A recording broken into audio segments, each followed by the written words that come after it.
How to fix Telegram connecting problem. So first of all, you're gonna need to make sure to check your internet connection.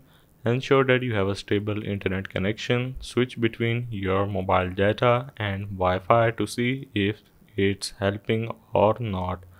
Next step is you need to verify Telegram server status. Sometimes server issues can cause the connecting status. Visit a website, server status. As you can see, we have down detector, so simply click on it and make sure that it's not a worldwide problem. If it is, you need to make sure to wait for at least 24 hours until it resolves itself. Next step is you need to make sure to up-to-date your Telegram application. If you haven't updated your Telegram in a while, this is going to cause you a lot of problems. Also make sure to check your device storage. Make sure that your device has enough storage space. Clearing up unnecessary files can improve performance. At the end, a simple restart can oftentimes resolve these kind of issues. So make sure to give it a try and restart your device. Hope this helped. This is how you can fix Telegram connecting problem.